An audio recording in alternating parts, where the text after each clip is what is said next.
You're watching BBC2, where it's time now for Thursday's edition of Newsnight.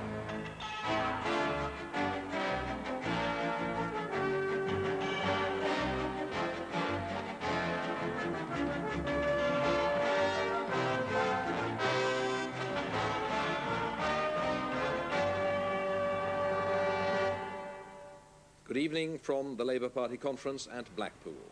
Unemployment reaches its highest level since the war on the day that Labour makes its claim, we are the only party that cares about unemployment and can cure it. I'll be asking Roy Hattersley, Labour's deputy leader, why the voters should believe in Labour's new plans. And after the High Court gives Arthur Scargill until Wednesday to reflect on his refusal to come to court to purge alleged contempt, he insists he will never be gagged by what he calls class justice. In an unprecedented move across party lines today, all three main opposition leaders joined forces to support the civil servant charged with leaking secret documents on the sinking of the Belgrano. We profile the Ministry of Defence official Clive Ponting, who gives an exclusive interview to Newsnight.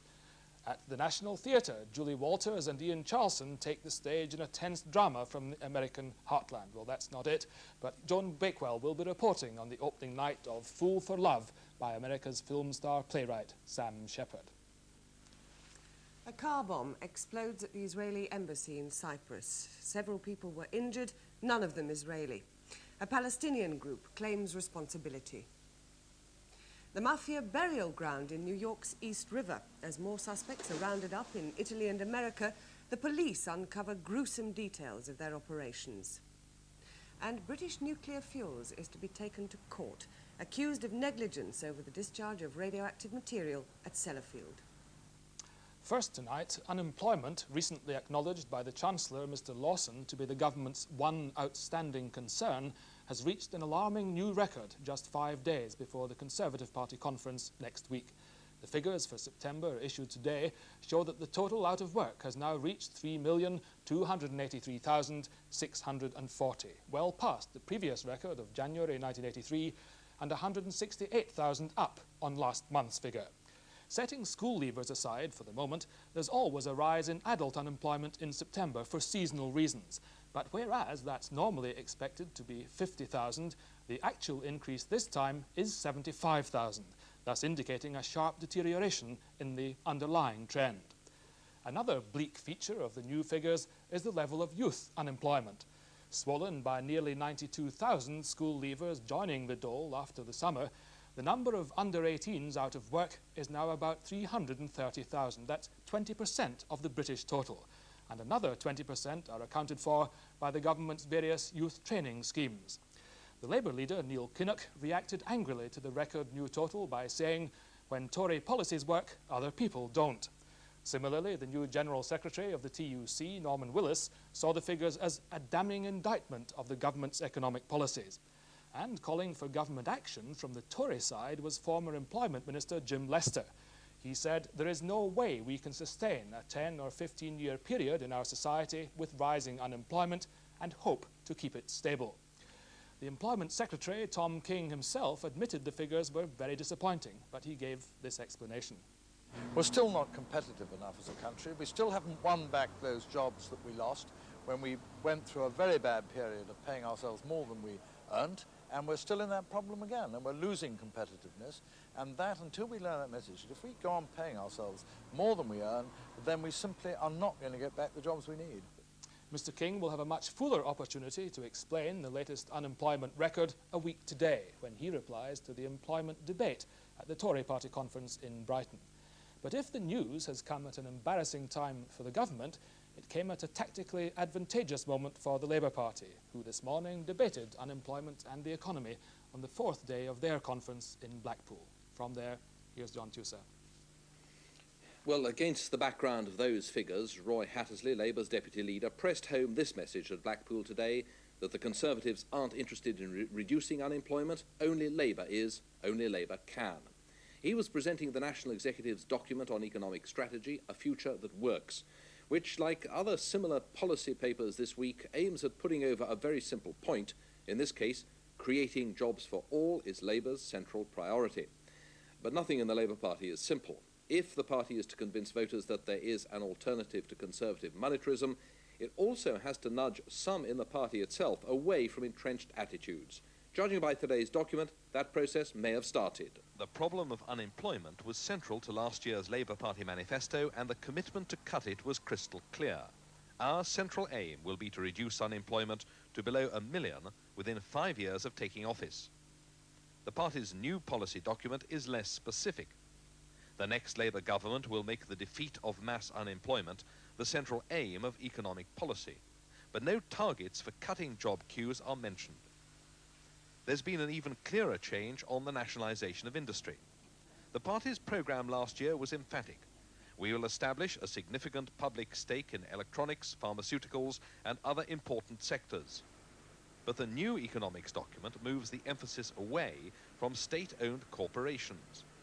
We must develop new models of socialist enterprise that build on the initiative and creativity of working people. And in a speech in London 10 days ago, the Shadow Chancellor Roy Hattersley went even further. I want to argue for an increase in social ownership. I do not propose an extension of nationalisation. And that was the clear undercurrent below today's debate. Should the party stick to the traditional nationalisation of Clause 4 of the Constitution, or must it look towards new formulae?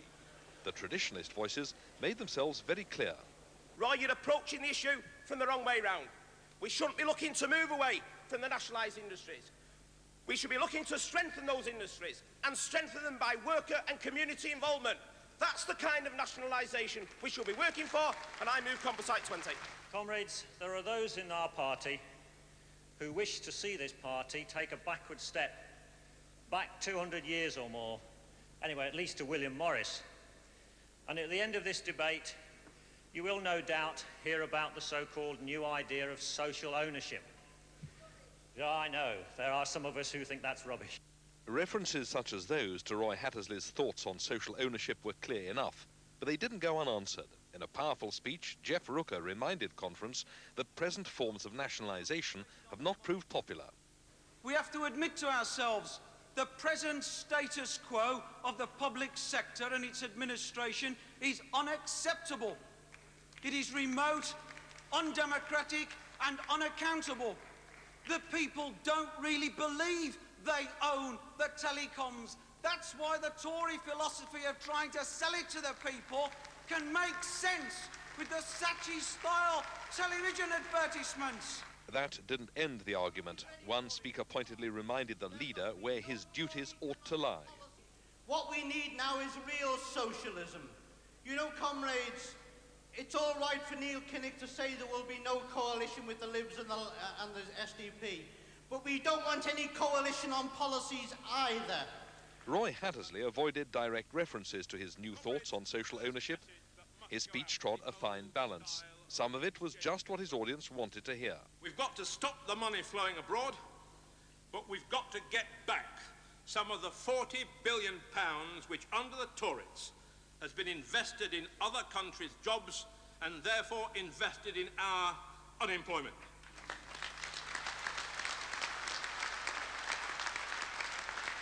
And the people who have put their money abroad better understand that a socialist Chancellor of the Exchequer is going to take whatever fiscal and monetary steps he can to ensure that if they do not bring that money back to Britain, then there are penalties upon them which must rightly follow. And then, having won his audience round, he slipped in some home truths on behalf of himself and the leadership. I do not advocate, nor will I if I become Chancellor of the Exchequer, a statutory incomes policy. I do not advocate, nor will I if I become Chancellor of the Exchequer, a so-called voluntary incomes policy, which is made less voluntary by sanctions against those people who choose to break it. I simply say this. If we come to an agreement on the overall level of money wages, which fits into our other plans and our other proposals and our other prospects, then we will move further and faster towards our goal of full employment. And with a reminder that the only way to reduce unemployment is to win the election, the Shadow Chancellor was home and dry. We have a duty to the unemployed, first to win the next election and then to put Britain back to work. if through self-interest or self-indulgence, through timidity or factionalism, or through any of the other curses that every political party is prone to, we fail to achieve both those objectives, we will not be forgiven by the working people of this country. And I'm joined now by Roy Hattersley, the Deputy Leader. First of all, those unemployment figures. Do you still have a secret fear that the Tory medicine may come right and unemployment will start to come down? No. There may be a month or 2 months out of 12-month period when there's a slight improvement, but the principles on which the government's economic policy are based are so wrong in conception and wrong in execution, that, as I said in London in a speech about monetarism itself 3 weeks ago, they cannot, under this system, reduce unemployment. They are bound to deepen the slump. Fatally flawed. Fatally flawed. What about Tom King's point, though, that it is wages which are the problem? We are, in a sense, still uncompetitive, pricing ourselves out of markets and out of jobs. This is the nature of the flaw. The government really believes that it can bring back work by two items which will themselves reduce inflation and will themselves improve competitivity. That's reducing the public sector borrowing requirement and keeping the level of monetary growth at a predestined figure. They've, to a degree, achieved that, but they've achieved at the same time a deepening slump. What we now need is not the obsession with monetary aggregates, but a determined attempt to improve and increase effective demand. The government wants to start putting money into the economy, particularly in terms of capital investment in the public sector. And what you say when they say, but that only gets us back onto the old inflationary treadmill and wages go up and unions ratchet one wage claim up after another, and in any case that process is inherently inflationary? Well, the simple answer, which I think is a rather convincing answer, is when we did what they say is inadequate, we had 2 million plus fewer unemployed than we have today. The idea that they can claim that their system is superior to ours in terms of creating and preserving jobs is historically nonsense. They have lost 2.25 million jobs. But secondly, there has to be, if we are to move back swiftly to a position of 2 million or 1 million less unemployed, there has to be some agreement on wages, there has to be that understanding, and I said that as clearly as I could at the party conference today, and in its mood of realism, the party conference, as you see, accepts. The question of realism and the question of targets for unemployment, you backed away from the 1 million in the lifetime of a Labour government. Is there in fact a target for unemployment that you would be prepared to give now for what Labour should have? There'll certainly be a target when the election comes and we have a manifesto. There'll be a target for two reasons. First is democracy requires it. When the election comes, we have to say this is our intention, these are the reductions that we expect. The other reason I'm going to have a target is, as you've seen from today, I'm going to make the reduction in unemployment our central economic aim. And I want a flag to nail to the Labour Party's mast so that when we are in government, and some ministers being human, want to do things that may not be consistent with reducing unemployment, I want to say we have that target and we are publicly committed to it. But it's not possible, 3.5, almost 4 years out of government, not knowing how deep the ravages of conservatism will go, to make a promise for what we can do in 1987. That would be ludicrously irresponsible. Talking about realism, when you said 10 days ago, social ownership has got to be the pattern for state intervention, not more nationalisation on the present pattern. Shouldn't you have said that to today's audience as part of the process of educating activists